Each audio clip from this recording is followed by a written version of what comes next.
거룩한 주님의 날에 하나님을 예배하기 위하여서 주의 전에 오신 우리 교우님 한 분 한 분을 환영하고 축복하고 사랑합니다. 우리 말씀을 나누기 전에 앞뒤 좌우 계신 분들께 마음을 열어서 축복하고 하나님 말씀을 나누기를 원합니다. 사랑합니다. 축복합니다. 힘내십시오. 잘 오셨습니다. 은혜로운 주일 되십시오. 오늘 본문은 예수님을 따르는 사람들은 어떻게 살아야 하는지를 가르쳐주는 산상보훈 말씀 중에 기도에 관련된 내용입니다. 여러분, 성도에게 있어서, 우리에게 있어서 기도는 마땅히 행해야 할 의무이기도 하지만 믿는 자에게만 주는 아주 특별한 권리가 기도인 것을 믿으시기를 축복합니다. 하나님의 자녀된 자만이 하나님께 기도할 수 있습니다. 하나님의 자녀되지 않은 자는 하나님을 알지 못하기에 하나님께 기도할 수 없습니다. 그런 의미에서 기도는 우리에게 특별히 주어진 특권인 걸 믿으시기를 축복합니다. 오늘 본문 7절입니다. 우리 같이 읽도록 하겠습니다. 시작. 구하라 그리하면 너에게 주실 것이요 찾으라 그리하면 찾아낼 것이요 문을 두드리라 그리하면 너희에게 열릴 것이니. 아멘. 7절에는 하나님을 구하는 행위를 나타내는 단어가 3번이나 반복되어 있죠. 구하라, 찾으라, 문을 두드리라.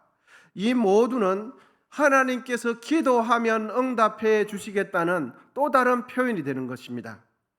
그래서 기도 응답을 확실히 하나님께서 해 주시겠다는 기도 응답에 대한 표현이기도 하고, 또한 이 말은 기도를 지속할 것, 기도하는 행위를 계속할 것을 강조해 주고 있습니다. 여러분, 표현은 구하고 찾고 문을 두드리는 3가지지만 의미는 하나입니다. 계속해서 기도하라. 그러면 하나님께서 응답해 주시겠다는 뜻이 7절의 의미입니다. 내가 필요로 하는 것을 계속해서 하나님께 구할 수 있는 것은 여러분 얼마나 큰 은혜인 줄 모릅니다. 이것이 특권이 아니고 무엇이겠습니까? 하나님은 우리의 기도를 들으실 뿐만 아니라 우리의 기도에 응답해 주시기를 매우 기뻐하시는 분이 하나님이세요. 여러분, 부모님들 중에는 간혹 어린 자녀가 시도 때도 없이 이것저것 질문하면서 밤낮 귀찮게 하고 부모를 찾으면 부모님들 중에는 혹시 간혹 귀찮게 여기는 그런 부모가 있게 마련이죠. 하지만 하나님은 하나님의 자녀들이 밤낮 없이 주님을 찾고 일일이 구하고 하나부터 10까지 다 찾아도 하나님께서는 귀찮아하지 않으시는 것을 믿게 되시기를 축복합니다. 하나님께서는 우리가 기도하면, 일일이 찾고 구하면, 밤낮 없이 기도하면 하나님은 기뻐하세요. 요한복음 14장 13절에서 14절입니다. 너희가 내 이름으로 무엇을 구하든지 내가 행하리니 이는 아버지로 하여금 아들로 말미암아 영광을 받으시게 하려 함이라. 14절 우리 같이 읽도록 하겠습니다. 시작. 내 이름으로 무엇이든지 내게 구하면 내가 행하리라. 아멘. 여러분, 기도하면 하나님께서 들으십니다. 사람은 밤낮 없이 전화하고 찾으면 귀찮아해요. 그런데 하나님은 기뻐하십니다. 시편 50편 15절입니다. 환난 날에 나를 부르라. 내가 너를 건지리니 내가 나를 영화롭게 하리라. 아멘. 여러분, 우리는 내 삶 속에 환난이 당했을 때 사람한테 찾아가면 그 사람이 좋아합니까? 싫어합니까? 싫어해요. 왜? 나한테 혹시 피해가 올까봐. 내가 잘 나갈 때는 찾아가면 좋아하는데 환난 날에 내가 다른 사람을 찾아가면 사람들은 다 싫어해요. 가족도 싫어해요. 친척도 싫어해요. 여러분, 그런데 하나님께서는 뭐라고 말씀하십니까? 환난 날에 나를 찾으라고 말씀해요.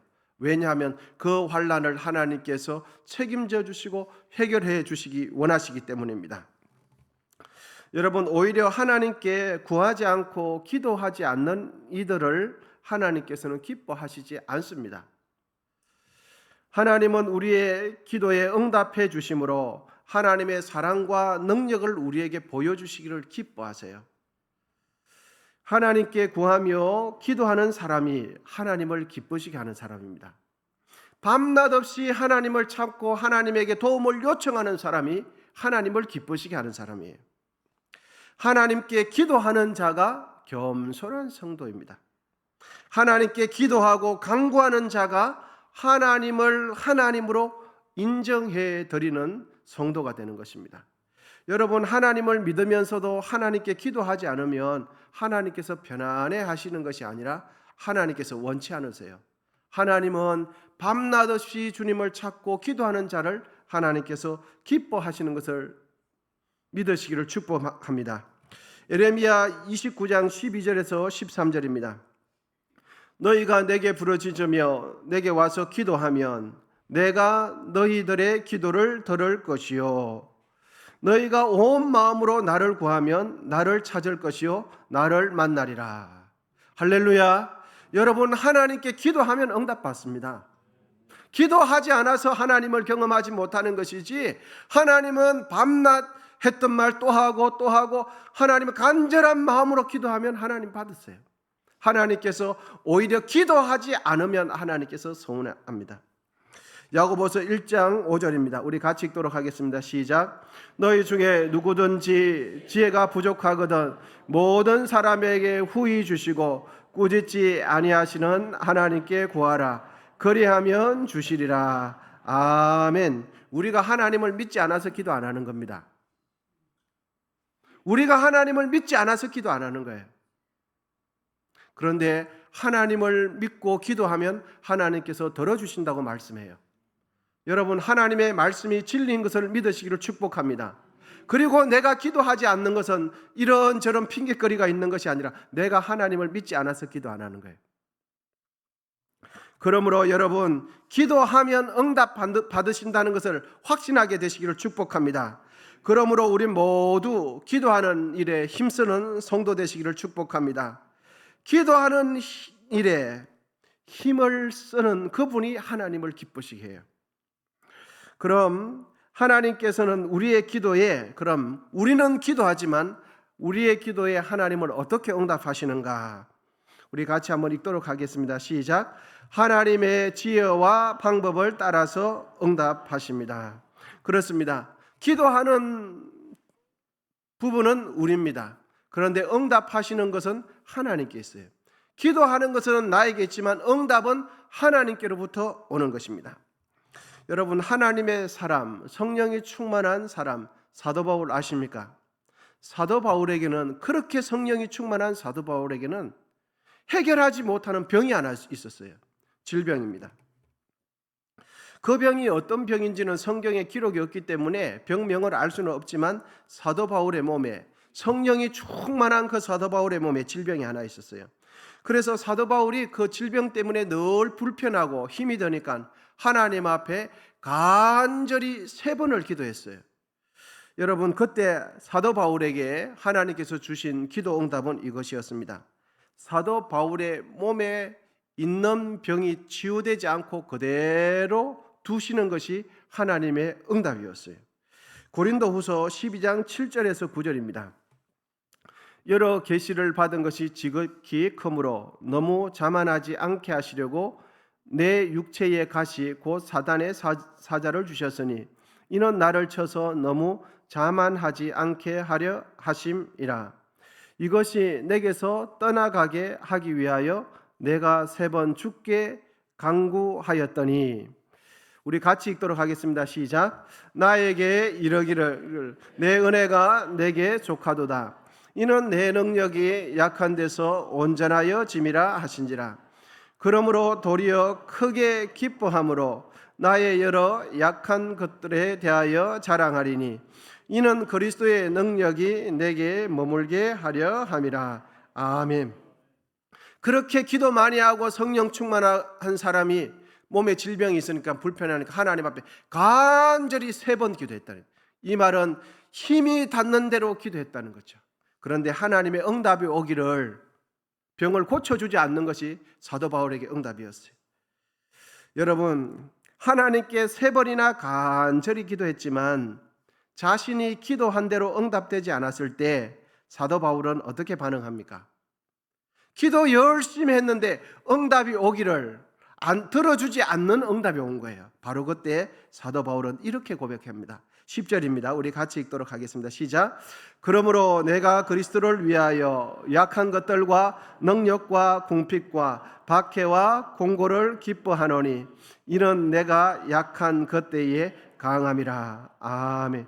자기가 힘을 다해서 3번이나 기도했는데 하나님께서 그 기도를 받으시되 사도 바울이 원하는 대로 해주지 않고 그냥 이것이 나에게 족하다라고 했을 때 사도 바울은 아멘으로 받았어요. 기도 응답을 들어주지 않는 것을 아멘으로 받았어요.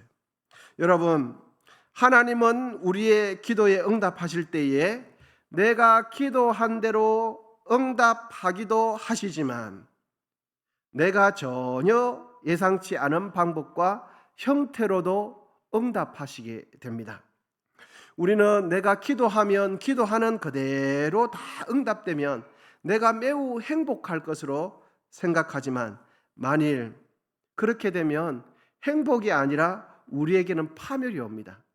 내가 원하는 대로, 내가 느끼는 대로, 내가 하고 싶은 대로 다 기도 응답이 되면 참 행복이 오는 것이 아니라 오히려 우리의 인생이 망가져요. 여러분, 우리는 한치 앞을 압니까 모릅니까? 몰라요.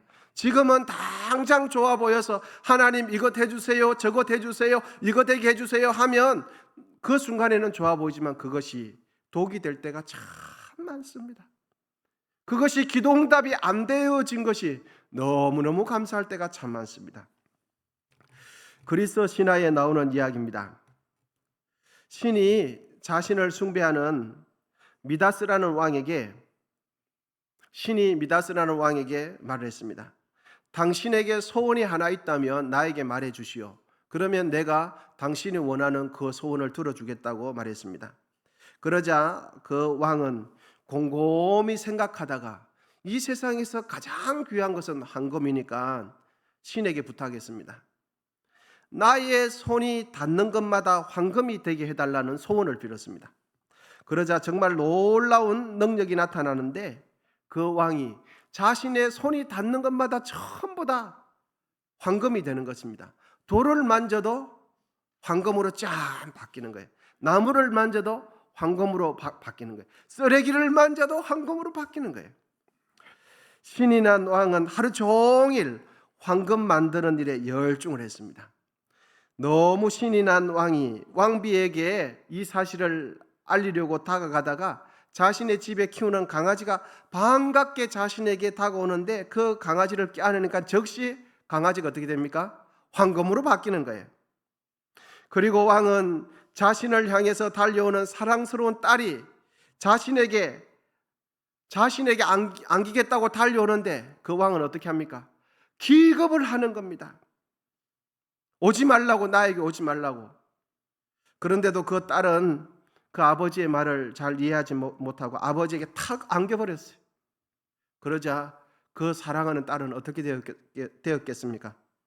그 순간에 황금덩어리가 되어버렸어요.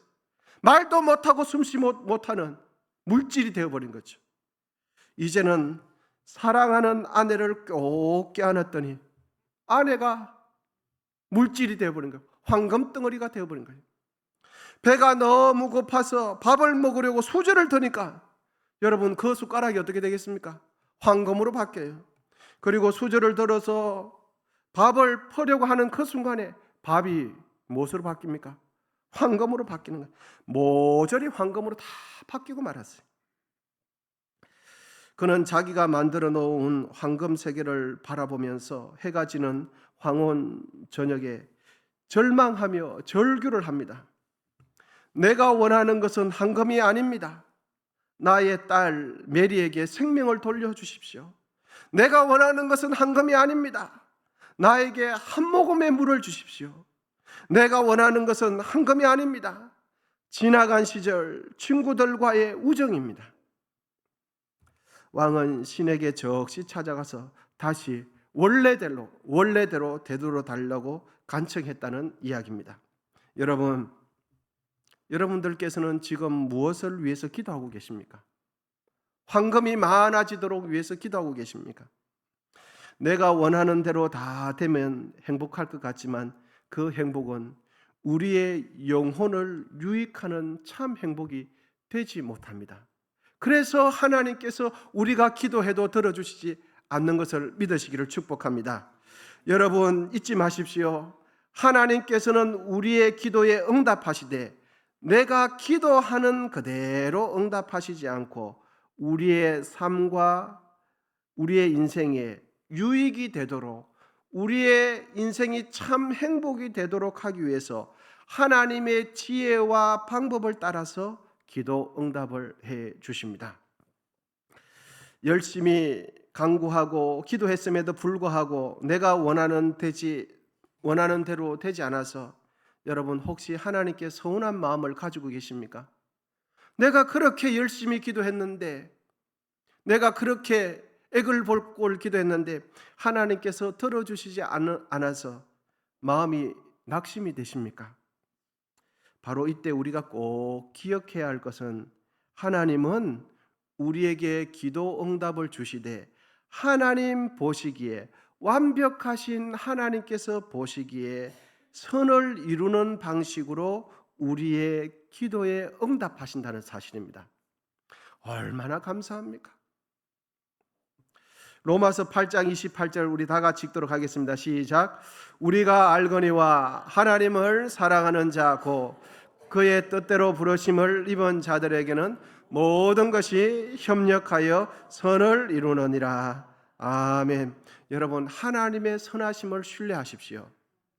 하나님의 의로우심, 그 놀라운 하나님의 사랑을 신뢰하십시오. 내 뜻대로 되지 않아서 혹시 하나님께 서운한 것이 있으십니까? 내 마음대로 되지 않아서 불편한 것이 있으십니까? 여러분 내 뜻대로 되지 않아서 하나님께 감사할 수 있는 우리 모두 되시기를 축복합니다. 열심을 가지고 우리 모두는 믿음을 가지고 기도해야 하고 열심을 가지고 기도해야 하지만 기도 후에도 우리는 하나님의 선하심을 믿고 하나님의 선하심을 신뢰해야 합니다. 그럼 하나님은 우리에게 선한 것을 주시고 좋은 것을 주시기 원하는데 하나님께서는 왜 우리가 기도할 때마다 왜 선하게 응답하시는가? 내 뜻대로 내가 원하는 대로 기도 응답해 주시지 않고 왜 하나님 보시기에 선한 것으로 응답해 주시는가 하는 것입니다. 그것은 이유가 있습니다. 하나님은 우리의 아버지가 되시기 때문입니다. 그래서 우리를 사랑하는 아버지께서 아버지가 보시기에 선하신 대로 응답해 주시는 것입니다.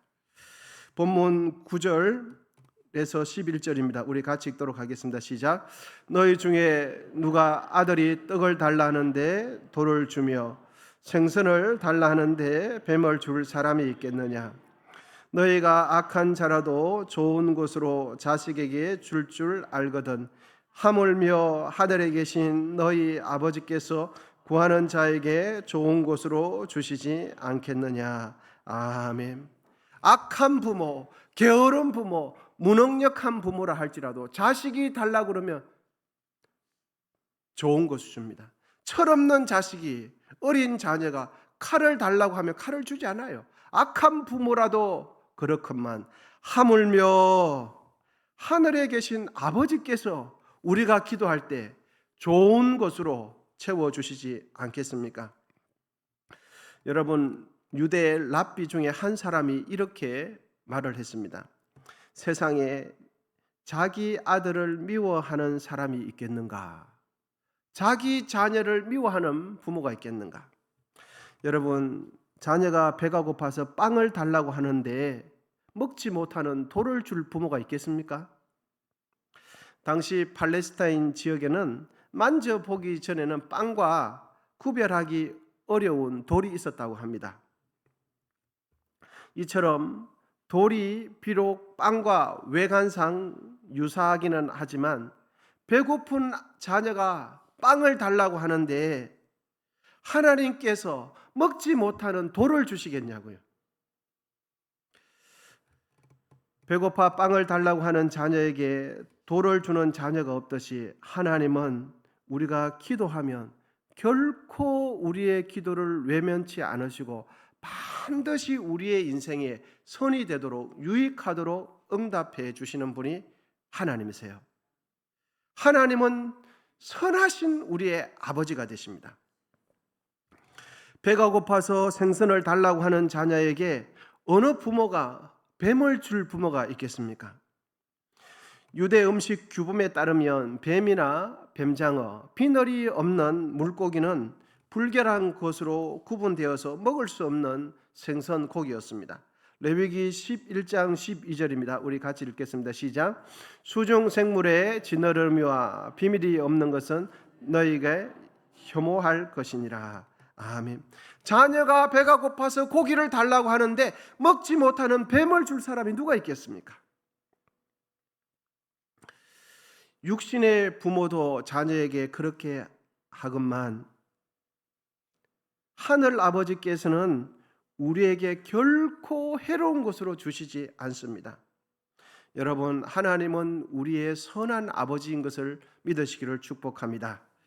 여러분, 잊지 마십시오. 하나님은 우리에게 좋은 것을 주시기를 기뻐하십니다. 하나님은 우리의 기도에 응답해 주시기를 매우 즐거워하십니다.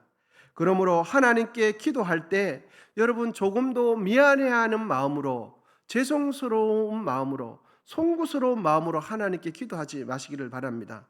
왜냐하면 우리는 하나님의 자녀가 되었기 때문입니다. 그러므로 하나님께 기도할 때는 아버지 앞에 당당하게 자녀의 권리로서 특권을 마음껏 사용하시기를 축복합니다. 그럼 여러분, 하나님께서 우리에게 늘 좋은 것으로 주시기 원하는데 하나님께서 우리에게 주시기 원하시는 가장 좋은 것은 무엇일까요? 하나님께서 우리에게 가장 주시기 원하시는 것은 무엇일까요? 그것은 바로 하나님 자신입니다. 어린 자녀에게 가장 필요한 것은 부모이듯, 어린 자녀에게 가장 중요한 것은 부모이듯, 하나님 아버지께서 우리에게 하나님께서 가장 주시고 싶어 하는 것은 다름 아닌 하나님 자신입니다. 누가복음 11장 13절은 하나님께서 우리에게 가장 주시고 싶어 하시는 것을 성령이라고 말씀하고 있습니다. 우리 같이 읽도록 하겠습니다. 시작. 너희가 악할지라도 좋은 것을 자식에게 줄 알거든 하물며 너희 하늘 아버지께서 구하는 자에게 성령을 주시지 않겠느냐 하시니라. 아멘. 여러분, 성령은 하나님의 영으로서 하나님 자신입니다. 할렐루야. 하나님께서 보내신 성령이 우리 안에 계십니다. 여러분, 이 진리를 믿으시기를 축복합니다. 요한복음 14장 17절입니다. 그는 진리의 영이라. 세상은 능히 그를 받지 못하나니 이는 그를 보지도 못하고 알지도 못함이라. 그러나 너희는 그를 아나니 그는 너희와 함께 거하시며 또 너희 속에 계시겠습니다. 하나님께서 우리에게 가장 주시기 원하시는 것은 하나님 자신 성령이십니다. 부활하신 예수님께서 두려워 떨던 제자들에게 가장 먼저 주신 선물이 무엇입니까? 성령입니다. 우리 속에 성령이 계셔야 우리는 하나님의 사람이 됩니다. 그러므로 늘 성령 충만하실 수 있기를 축복합니다. 그러므로 성령을 구하시기를 축원드립니다. 우리가 정말 구해야 할 것은 여러분 성령입니다. 이 세상의 물질이 아니에요. 우리가 정말 구해야 할 것은 세상의 명예가 아닙니다. 세상의 지식, 세상의 학벌, 세상의 학위가 아니라 하나님을 구하시기를 축복합니다. 하나님이 우리에게 궁극적으로 주시고 싶어 하시는 것은 하나님의 아들로 통한 영생입니다. 여러분, 성령이 왜 우리 안에 계셔야 할까요? 그것은 성령은 영원한 생명을 보장받은 보정의 표시가 성령이에요. 우리가 하나님의 자녀고 영원한 생명을 장차 우리가 받게 된다는 그 보정수표가 성령입니다. 그러므로 하나님께서 우리에게 주신 여러분 기도의 특권을 묵혀두지 마시고 늘 사용하게 되시기를 축복합니다. 늘 기도하는 일에 힘쓰게 되시기를 축복합니다. 필요한 것이 있으면 하나님 아버지께 구하십시오. 달라고 말씀하십시오. 그리고 찾으십시오. 문을 두드리십시오. 우리가 계속해서 구하고 찾고 두드려야 할 것은 바로 하나님 자신 성령입니다. 이제 말씀을 정리하도록 하겠습니다. 하나님은 우리가 하나님께 구하고 기도하는 것 자체를 기뻐하십니다. 우리가 열심히 밤낮 없이 하나님을 찾고 구하면, 하나님의 이름 부르면 하나님께서는 기뻐하십니다. 왜냐하면 하나님은 우리의 기도를 응답해 주시기를 기뻐하시기 때문입니다. 우리의 기도에 응답하시는 하나님은 우리를 향한 하나님의 사랑 때문에 항상 우리에게 좋은 것으로 응답해 주십니다. 왜냐하면 하나님은 우리의 아버지가 되시기 때문입니다. 마지막으로 하나님께서 우리에게 가장 주시기 원하시는 것은 바로 성령입니다. 왜냐하면 어린아이와 같은 우리에게 가장 필요한 것은 하나님 자신이기 때문입니다. 그러므로 기도 응답의 확신을 가지고 늘 기도하는 일에 힘쓰는 우리 모두가 되시고 늘 성령 충만하게 되시기를 축복합니다. 기도하겠습니다.